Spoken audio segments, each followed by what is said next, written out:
안녕하세요, 죄안가족 여러분. 오늘 하루도 주님께서 주시는 복음의 능력으로 변화된 기쁨의 하루가 되기를 바랍니다. 10월 22일 오늘의 주만나는 복음의 부요함을 누리라라는 제목으로 누가복음 5장 27절에서 39절 말씀을 묵상하고자 합니다. 사람들은 한결같이 변화를 원한다고 말을 합니다. 하지만 자신만의 안전지대를 떠나고 싶어하는 사람은 없습니다. 그래서 그 자리에 계속 머물러 있으며 구습과 매너리즘에 빠지게 됩니다. 예수님은 우리에게 새 마음을 주시는 분이십니다.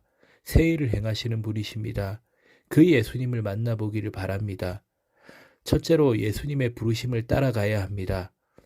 예수님이 세간에 오셔서 세리 레위를 부르셨습니다.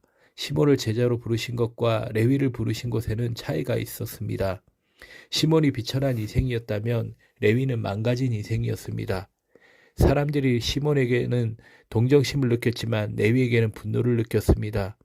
예수님이 시몬에게는 천천히 다가가셨지만 레위에게는 벼락같이 순식간에 다가가셨습니다. 예수님이 세간에 멈추었을 때 사람들은 놀랐을 것입니다. 왜냐하면 세리는 유대인들에게 공공의 적이었기 때문입니다. 레위에는 거룩한 지파의 이름이었고 또 다른 이름인 마태의 뜻은 하나님의 선물이었습니다. 그러나 그는 전혀 거룩하지도 달갑지도 않은 인물이었습니다. 그런데 예수님이 그에게 나를 따르라라고 말씀하셨습니다. 부르시는 주님도 이상하고 말씀 한마디에 따라 나서는 세리 마태도 이상합니다. 어떻게 민족의 배신자 로마의 하수인 돈에 자기 영혼을 판 사람에게 이런 일이 일어날 수 있었습니까?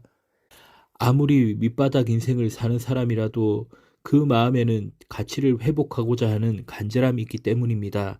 주님이 그 영혼의 가람을 보시고 그를 부르신 것입니다. 레위야, 그렇게 주저앉아 있지 말고 일어나 나를 따라오너라. 응급 환자를 치료하시는 주님의 다급한 음성이 얼마나 감사한지 모릅니다. 둘째로 예수님을 위해 잔치를 여십시오. 레위는 예수님을 위해 큰 잔치를 벌렸습니다. 친구들을 불렀는데 전부 세리와 죄인들이었습니다. 그 자리에 오고 가는 대화가 얼마나 거칠고 세속적이었겠습니까? 그러나 주님은 그들에게 훈계도 설교도 하지 않으셨습니다. 그저 그들과 더불어 즐겁게 식사하셨습니다.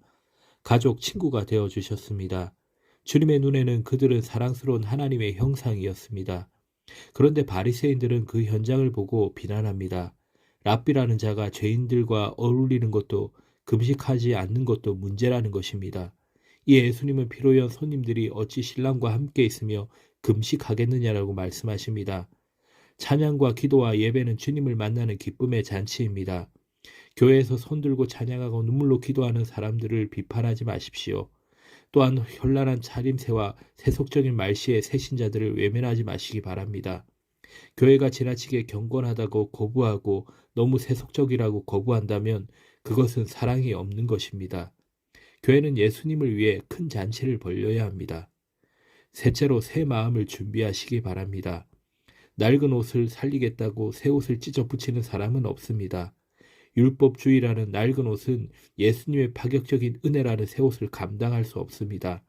또한 새 포도주는 새 부대에 담아야 합니다. 낡은 부대는 터져버리기 때문입니다. 이것은 상식입니다. 하나님의 은혜는 그 자체가 파격적입니다. 영원히 시간에 임하는 것도 기적인 일상에 나타나는 것도 하나님의 임재가 죄인들에게 나타나는 것도 전부 파격적입니다. 파격적인 은혜를 사모한다면 마음을 새롭게 하십시오. 우리는 주님이 행하실 새 일을 기대하면서도 정작 새 마음을 준비하지는 않습니다. 아무리 주님이 부어주셔도 그릇이 깨어져 있으면 소용이 없습니다. 예수님이 오셔도 준비되어 있지 않으면 맞이할 수 없습니다. 주님 맞이할 준비를 할 수 있는 우리 모두가 되어지기를 주의 이름으로 바랍니다.